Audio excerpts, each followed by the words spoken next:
नमः शिवाय प्यारे साथियों, स्वागत है आपका फिर से एक बार हमारे चैनल वर्ल्ड ऑफ हैप्पीनेस में। तो दोस्तों, शनि 11वें घर में, सैटर्न इन 11th हाउस, जो कि बहुत ही बढ़िया हाउस होता है। हमारी पूरी जन्म कुंडली में 11वां घर एक ऐसा होता है जहाँ पर कोई भी ग्रह जो है, एस्ट्रोलॉजी कहती है, ना तो बहुत ज़्यादा शुभ होता है ना तो बहुत ज़्यादा खराब होता है। और लाल किताब के कुछ नियम ऐसे भी कहते हैं कि 11वें घर के ग्रह का कोई उपाय नहीं होता, इसकी कोई रेमेडी नहीं होती। लाल किताब ऐसा मानती है। ये सख्त प्रारब्ध होता है जो पूर्व जन्मों के कर्मों से यहाँ पर जो ग्रह बैठा होता है, जो राशि उदित हो रही होती है, उसका फल जीवन में अवश्य प्राप्त होता है। तो शनि तो मेरा अपना ही 11th हाउस में उच्च का बैठा हुआ है, तुला राशि में। इसके लिए तो आप समझ सकते हो कि मैंने कितना स्टडी किया होगा। तो उच्च का शनि जो मैंने स्टडी किया, और शनि की दृष्टियों को, जो शनि की दृष्टियों ने मेरे को जीवन भर में तकलीफ़ें दी, कष्ट दिए, परेशानियां दी, उसका भी कोई हिसाब अगर लगाने बैठूंगा तो सोच कर भी मतलब आंखों में आंसू आ जाएंगे कि ऐसी पीड़ा यहाँ पर बैठ कर के देते हैं। और लाभ भाव में उच्च के शनि जीवन में सब कुछ देते हैं, पैसा, प्रॉपर्टी, नाम, यश, सम्मान, कॉन्टैक्ट्स, दोस्ती, रिश्तेदारी, परिवार का लाभ, संबंधों का लाभ, मित्रों का लाभ, हर तरह की सपोर्ट शनि यहाँ पर बैठ कर के देते हैं अगर अच्छे हैं। 11 नंबर तो खुद का ही है शनि का। अगर कोई और राशि भी आ रही हो तो भी कालपुरुष की कुंडली के हिसाब से शनि यहाँ पर अपना कुंभ राशि के अंदर विराजमान माने जाते हैं, तो भी बहुत ज़बरदस्त फल यहाँ पर 11वें भाव में शनि का आता है। मगर अगर वैदिक एस्ट्रोलॉजी के हिसाब से हम स्टडी करेंगे तो अगर मान लो कोई शत्रु राशि बन रही है तो 100% उसका इफेक्ट भी फिर वहाँ पर देखने को आएगा ही आएगा। तो यहाँ पर हम एक राउंड फिगर बात करेंगे शनि 11वें घर में क्या करता है। यहाँ पर बैठ के सबसे मेन जो चीज़ होती है, आज नहीं तो कल, नहीं तो परसों, आपके पास एक से ज़्यादा मकान, प्रॉपर्टीज़ आपकी बनाएगा ही बनाएगा शनि। यानी कि यहाँ पर शनिदेव इतने बढ़िया हैं, प्रॉपर्टीज़ के मामले में, लैंड के मामले में कोई ना कोई ऐसा जादू हो जाएगा आपके साथ, आपके जीवन में, जो आपने अनबिलीवेबल आपके साथ होगा। एक से ज़्यादा प्रॉपर्टी बनाता है, कई बार 2, 4, 5, 10, 20 भी बना देता है, जितना शुभ करते जाओगे। और यहाँ पर बैठ के शनि को शुभ करने की रेमेडी बेहद ख़तरनाक है और बहुत ही अजीबोगरीब है।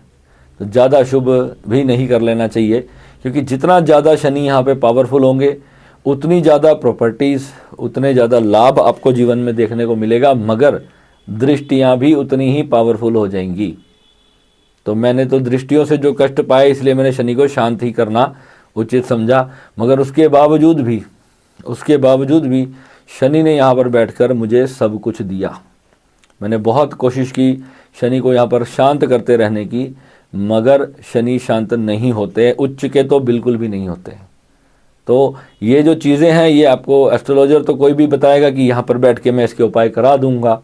बड़े बड़े जो एस्ट्रो साइंस जैसी ऐप्स हैं ना, वो भी इसके बारे में कहती हैं कि आप काली उड़द की दाल का प्रवाहित करना शुरू कर दो नदी में, या उसका दान करना शुरू कर दो। मगर 11वें घर का शनि का मेरा 20 साल का अनुभव है, वो जल्दी से शांत होता ही नहीं है। तो इसलिए ऐसा अगर कहीं बैठा है तो आपको दृष्टियाँ जहाँ जहाँ पे जा रही हैं, लगन पे दृष्टि जा रही है, पंचम भाव पे दृष्टि जा रही है, जो कि आपका संतान का हाउस है, संतान में होने में डिले होती है, आपको लव लाइफ में प्रॉब्लम आएगी, आपको ज्ञान प्राप्ति करने में, स्टडीज़ प्राप्ति करने में उसमें दिक्कत आएगी, हेल्थ को आपकी दिक्कत करेगा, क्योंकि लगन पे ही दृष्टि जा रही है। आपको आलसी बहुत बना देगा शरीर। आप कितना भी डाइट लोगे, कितना भी प्लान करोगे, कितनी भी एक्सरसाइज करोगे, एक ऐसी एनर्जी आपके ऊपर हमेशा रहती है जिसके कारण आपको हमेशा आलस रहेगा। आपसे ज़्यादा चलने फिरने का, भागने दौड़ने का, खेल कूद वाली एक्टिविटीज़ करने का मन नहीं करेगा।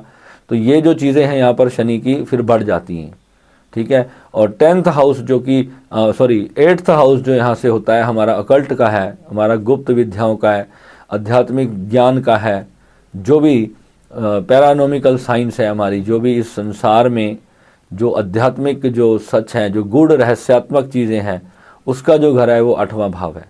और शनि की यहाँ पर जब दृष्टि पड़ती है तो उस भाव को भी अफेक्ट करता है। यानी साधनाओं में भी आपको विशेष तौर पे बहुत ज़्यादा मेहनत, हार्ड वर्क करना पड़ेगा, तब जा कर के आपको साधना आपकी फलीभूत होगी।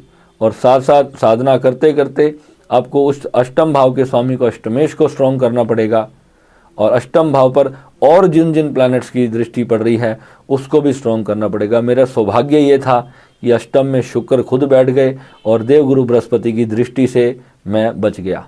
तो यानी कि मेरी जो स्पिरिचुअल जो नॉलेज थी, आध्यात्मिक ज्ञान था, और 12th हाउस का स्वामी तो मेरा वैसे ही मंगल है, तो वो मेरे भाग्य में बैठ गया, वो पंचमेश होकर के बैठ गया। तो ये सारे जो कॉम्बिनेशन थे मेरी लाइफ में, इसने मुझे शनि की मार से काफ़ी हद तक बचा लिया। मगर ज़रूरी नहीं है कि ये कॉम्बिनेशन हर किसी की कुंडली में हो। तो शनि की दृष्टि तो अपना इफेक्ट वहाँ पर डालेगी ही डालेगी। तो यहाँ पर बैठ कर के बाकी जो प्लैनेट्स हैं उनको ही स्ट्रॉन्ग करना ही इसका द बेस्ट रेमेडी होती है। और शनि का दान मैं फिर भी कहूँगा कि करते ही रहना चाहिए, क्योंकि ऑकल्टिज्म है, यहाँ पर आपको पता नहीं चल पाएगा कि एग्जैक्ट उपाय काम कर रहा है। मेरी ज़िंदगी में बहुत अच्छे अच्छे चमत्कार हुए, और मैंने अपने जो जो खराब ग्रह थे उनका सबकी रेमेडीज़ करी, चाहे वो राहु है, चाहे वो केतु है, चाहे वो मंगल भी जो है वो अगर कहीं ना कहीं पे राहु से दृष्ट होता है ना, पंचम में राहु बैठा है, तो मैंने अपने उन सारे प्लैनेट्स का समय समय पर रेमेडीज़ करी हैं, करता हूँ और करता रहूँगा। और आपको भी मैं यही सजेस्ट करूँगा कि रेमेडीज़ करते रहो। चोट लगने के बाद रेमेडी करने का कोई लाभ नहीं, परेशानी आ जाने के बाद जरा सी लापरवाही जो होती है जीवन को पूरी तरह से बर्बाद कर सकती है। तो इसलिए पहले ही समय रहते ही आप अपनी चीज़ों को ठीक कर लो, तो फिर बड़ी प्रॉब्लम नहीं आएगी। खास तौर पे यहाँ पर लगन पे दृष्टि है, आपको अपनी हेल्थ का विशेष ध्यान रखना पड़ेगा। तो यहाँ पर हम सोचते हैं मैं तो बहुत अच्छा खाना खाता हूँ, मैं तो डाइट भी बहुत कम लेता हूँ, तो तब भी जा कर के शरीर को जो है वो कष्ट शनि यहाँ पर पहुँचाते हैं, क्योंकि एनर्जी है। मैं पूरा पूरा दिन एक समय पर खाना खाने के बाद भी मेरा वेट नहीं कम होता था 1 ग्राम भी। मैं हैरान होता था कैसे होता है। मैं पानी नहीं पीता था, कुछ भी। मैं सोचता था कि अब मैं कुछ भी नहीं खाऊंगा, तो भी जो है अब इसमें हमारी जो एस्ट्रोलॉजी में क्लियर कहते हैं कि अल्पाहार करने वाला व्यक्ति होगा, और अल्पाहार करने के बावजूद भी दिक्कत आती है। तब भी जो है बॉडी जो है वो आपकी जल्दी से जो है वो टूटेगी नहीं। अगर मान लो बृहस्पति ज़्यादा शुभ होकर कुंडली में बैठा है मेरी, तो वो जो है आपको जो है एनर्जी उस तरह की प्रदान करेगा कि आपके जो शरीर है वो भारी होता चला जाएगा। ये बृहस्पति का बहुत बड़ा पंगा है, जिसका कुंडली में जितना बृहस्पति ज़्यादा स्ट्रॉन्ग होता है, आप देखो जो लोग बहुत ज़्यादा अपनी लाइफ में स्पिरिचुअल होते हैं, या बहुत ज़्यादा जो जिनकी लाइफ में ज़्यादा ही सुख आराम होता है, वो मोटे हो जाते हैं। कारण क्या है? देवगुरु बृहस्पति बहुत ज़्यादा सपोर्टिव होते हैं। तो बहुत ज़्यादा सपोर्टिव भी प्लैनेट को नहीं होना चाहिए। तो अगर इतना ज़्यादा ही अगर आप पे एनर्जी आ रही है, तो उसको भी फिर आपको विपरीत रेमेडी उसकी फिर करनी पड़ती हैं, तब जाके वो ठीक होता है। एज जैसे जैसे आपकी बढ़ती जाएगी, आपकी यहाँ पर इनकम ग्रो करते रहेंगे। शनि अगर बढ़िया बैठे हैं, 10 नंबर की राशि है, 7 नंबर है, 11 नंबर है, तो बहुत ही बढ़िया होगा। दूसरे नंबर भी बैठे हैं तो भी आपको ये देखना है कि वो थोड़ा कम फल देंगे, मगर अवश्य उन्नति होती है। 40 साल की एज जैसे ही आपकी क्रॉस होती चली जाएगी, आप देखोगे। और बीच में जब शनि का पीरियड आएगा, जब भी कोई भी ग्रह की महादशा चल रही हो, जब शनि का उसमें अंतर आएगा या प्रत्यंतर आएगा, तो उसमें अगर वो शनि उसके मित्र हुए, तो आप देखोगे कि गजब की उन्नति आपको उस पीरियड में देखने को मिलेगी। और अगर मान लो शनि उसके शत्रु हैं, तो फिर शनि की पावर बहुत ज़्यादा है। यहाँ पर शनि को शुभ अशुभ मत मान लेना कि शनि यहाँ पर बहुत ज़्यादा एनर्जी से काम करते हैं। तो आपको इस चीज़ को समझना है कि शनि की शक्ति बहुत ज़्यादा है। यहाँ पर शनि बहुत धीमा प्लैनेट है वैसे, मगर यहाँ पर बैठ करके 11वें घर में शनि बहुत पावरफुल काम करते हैं आपकी लाइफ में और सहायक बनते हैं। एक यहाँ पर एक चीज़ होती है, जो भी व्यक्ति, क्योंकि लाभ भाव है ये आपका, और लाभ में लाभ की रक्षा कौन कर रहा है? शनि कर रहे हैं। तो यहाँ पर जो भी व्यक्ति आपको क्षति पहुँचाने की कोशिश करेंगे, चाहे वो मित्र हों, चाहे आपके कोई दुश्मन हों, उनका शनि चुपचाप बिना आपको पता लगे उनका बैंड अपने आप बजता चला जाएगा। शनि महारक्षक की भूमिका निभाते हैं यहाँ पे बाकी चीज़ों से। और जो भी मित्र हैं आपके, जो आपके कॉन्टैक्ट्स होंगे, आपके अपने से बड़ी उम्र के दोस्त होंगे, बड़ी बड़ी एज के लोग आपके साथ आपकी सहायता करेंगे, आप उनकी सहायता करोगे, तो ये जो चीज़ है, जो आपका जुड़ाव बनेगा, ये जो कॉन्टैक्ट्स आपके होंगे, ये आपको लाइफ में बहुत आगे ले करके फिर जाएंगे ही जाएंगे। यही है 11वें घर का शनि। और आपको इसमें एक चीज़ का ध्यान रखना है कि कोई भी ऐसा जो गैर कानूनी काम होता है बिजनेस धन लाभ के लिए, किसी भी तरह का अपने दोस्तों के, क्योंकि शनि पाप ग्रह भी हैं, तो उसमें दोस्त जो होंगे, जो सर्कल होगा आपका स्कूल टाइम से कॉलेज टाइम में, वो अच्छे से अच्छे धार्मिक प्रवृत्ति के लोग भी आपके मित्र होंगे, साधु संतों के समाज में भी आपके कॉन्टैक्ट्स होंगे, राजनीति में भी आपके कॉन्टैक्ट्स होंगे, पुलिस में भी आपके कॉन्टैक्ट्स होंगे, चोर डाकुओं से भी आपके कॉन्टैक्ट्स होंगे, तरह तरह के गुंडे बदमाशों से भी आपके कॉन्टैक्ट होंगे। हर तरह का सर्कल आपके जीवन में आपके बचपन से ही बन जाता है। ये 11वें घर में जितना शनि स्ट्रांग होगा, हर तरह की मित्रता आपकी होगी, और वो आपके साथ बहुत अच्छे से आपकी सहायता करने के लिए हमेशा उनका आशीर्वाद, उन सारे कॉन्टैक्ट्स का, उन सारे मित्रों का आपके साथ रहेगा, क्योंकि आप उनके मित्र हो, तो इसलिए वो आपका कभी बुरा नहीं चाहेंगे। और आपको अपनी जो उनकी जो कार्यशैली होगी, चाहे एक अच्छा व्यक्ति है जो अच्छे कार्य में लगा है, तो वो आपको अच्छे कार्य में अपना पार्टनर बनाने की सोचेगा। कोई बुरा कार्य 2 नंबर का काम करता है, बुरा मतलब जो 2 नंबर के कार्य होते हैं, जो गैर कानूनी होते हैं, तो आजकल तो सभी कुछ कानून के तौर पे ही चल रहा है। आप देख ही रहे हो कि दुनिया में क्या क्या हो रहा है। तो जब ऐसी चीज़ें होंगी तो आपको इसमें ध्यान रखना है कि जो 2 नंबर के कार्य हैं, गैर कानूनी कार्य हैं, उसमें आपको धन लाभ के लिए नहीं पड़ना। अपना जो ब्रदर इन लॉ होते हैं, फादर इन लॉ होते हैं, मदर इन लॉ होते हैं, या आपकी वाइफ की तरफ से जो भी आपके जो फैमिली मेम्बर्स उनकी तरफ से बनते हैं, उनको कभी भी झूठ बोल करके, आपको अपनी ख़राब कंडीशन बता करके उनसे कभी भी पैसे उधार नहीं लेने। जिस दिन भी आपने उनसे पैसे लिए तो उस दिन शनि आपके ख़राब फल देना शुरू कर देंगे यहाँ पर, तो वो आपको बिल्कुल भी नहीं करना है। यहाँ पर आपको नीलम वगैरह रत्न भी नहीं धारण करना है। काले नीले कपड़े आप उस तरह से पहनो कि अगर आप अध्यात्म में बहुत अच्छी तरक्की कर रहे हो, आपको पता है कि आप नेगेटिव एनर्जी किसी भी भाव से रिलेटेड आ रही है, तो आप उसके साथ उसको सहने के लिए तैयार हो। तो जीवन में जो लक्ष्य है, जो गोल है, उसके प्रति जब आप चल रहे हो, आगे बढ़ रहे हो, तो फिर जो है उस तरह से फिर शनि आपको वहाँ पर लाभ देंगे। आपको अपने से बड़े भाई बहन हैं, उनके साथ थोड़ी सी रिलेशनशिप में दिक्कत आएगी, क्योंकि आप अपने परिवार के अकेले चिराग हो सकते हो। तो जो भी आप कमाना धमाना, जो भी काम धंधा है, पूरे परिवार की रिस्पॉन्सिबिलिटी आपके ऊपर आ सकती है। तो वहाँ पर आपको ये समझ के चलना है कि अपने जितने भी लोग हैं, जो भी गरीब लोग आपके जीवन में आते हैं, या जीव जंतु हैं, गौ माता की सेवा है, ये सारी चीज़ें आपको निरंतर करती रहनी पड़ेंगी, तब शनि आपको अच्छा फल देते रहेंगे। और झूठ, 2 नंबर का काम, गैर कानूनी इलीगल एक्टिविटीज़, सट्टे मार्केट, शेयर बाज़ार, इन चीज़ों से आपको हमेशा बच के रहना। इसमें जो है इन्वेस्टमेंट पर्पस में आप जा सकते हो, मगर इसमें कभी जुआ मत खेलना। ऑकल्ट की चीज़ों का व्यापार मत करना।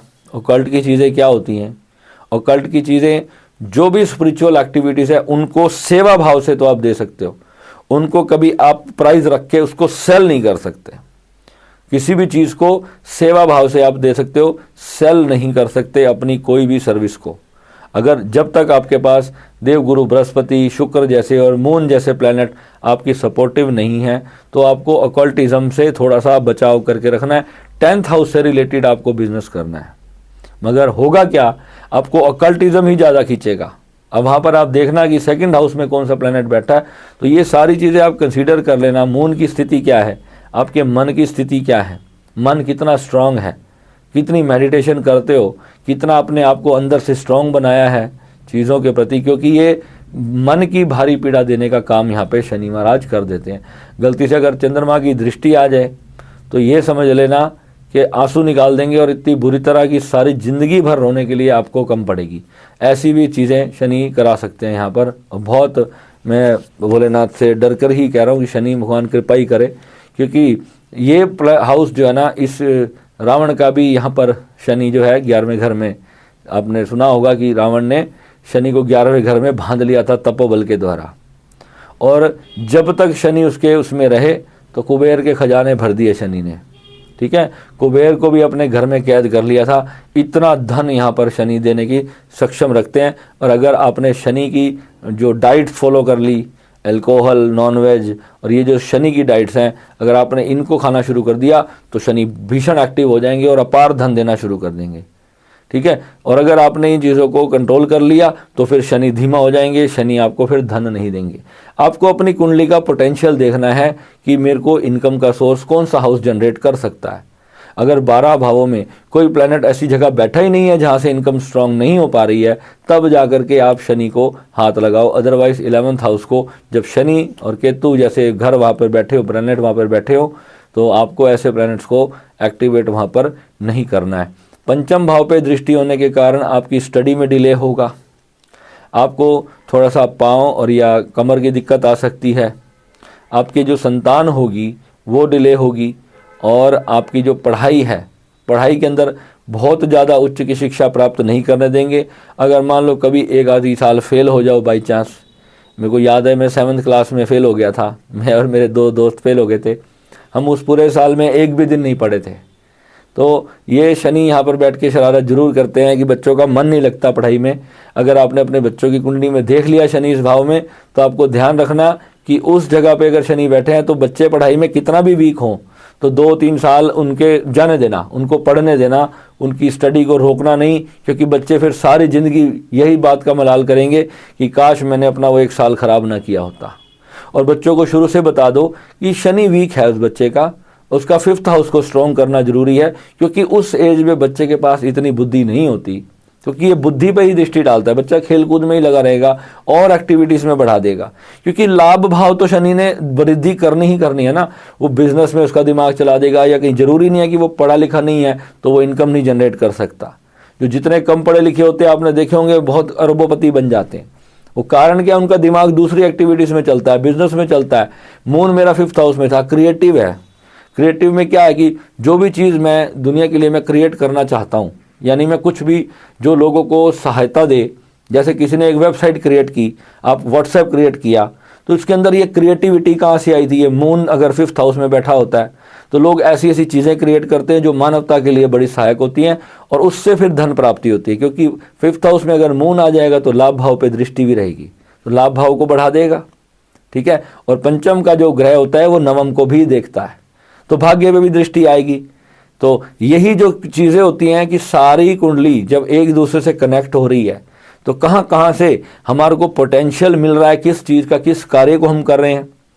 और अगर मान लो किसी ने फॉरेन कंट्री में सेटल होना है और उसकी कुंडली में उसका पोटेंशियल ही नहीं है, तो वो पोटेंशियल बनाना पड़ेगा, उसके लिए हार्ड वर्क करना पड़ेगा। बिना हार्ड वर्क के वो पोटेंशियल नहीं बनेगा। 4th हाउस बहुत ज़्यादा स्ट्रॉन्ग हो गया तो ग्रह उसको यहीं घर पे बांध के रखेगा, यहीं बैठकर उसको सारी सुख सुविधाएं उपलब्ध करा देगा, मगर घर से दूर नहीं जाने देगा।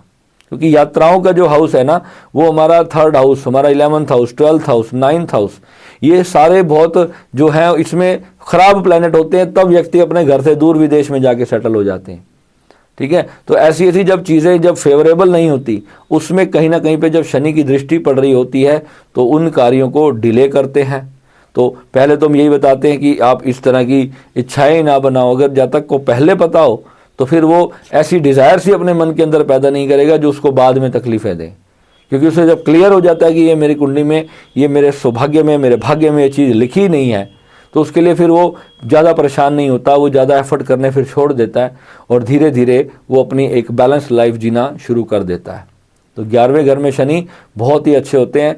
और 8th हाउस में जब देखते हैं तो जो अकल्ट विद्याएं होती हैं उनके प्रति थोड़ा सा जो है उसको दिक्कत पहुंचाते हैं। मगर वृद्धि किस भाव की करेंगे? अगर 8th हाउस में कोई शत्रु राशि का प्लैनेट पड़ा हो तो शनि तो उसकी हानि को घटाने का कार्य करेंगे। यानी कि कोई ग्रह अगर 8th हाउस का लॉस कर रहा है और शनि की दृष्टि उस पर पड़ गई तो ऑपोजिट रिजल्ट आएगा। तब शनि का ऑपोजिट रिजल्ट आएगा। अगर शनि उच्च के बैठे हैं, स्वराशि बैठे हैं, शुभ होकर के बैठे हैं, पावरफुल डिग्री में हैं, अच्छे नक्षत्र के अंदर बैठे हैं, शनि पर गुरु जैसे ग्रह की दृष्टि पड़ जाए, चंद्रमा की दृष्टि हो, चंद्रमा खुद भले ही अफेक्टेड होगा मगर चंद्रमा की दृष्टि जब शनि पर पड़ेगी तो शनि भी उस भाव में बैठ करके 11वें घर का और ज़्यादा शुभ फल आपको प्रदान करते हैं। तो ये बहुत सारी बारीकी चीज़ें होती हैं कुंडली में। इस सारी चीज़ों को पूरा एनालिसिस करना चाहिए, उसके बाद फिर कोई रेमेडी यहाँ पर करनी चाहिए।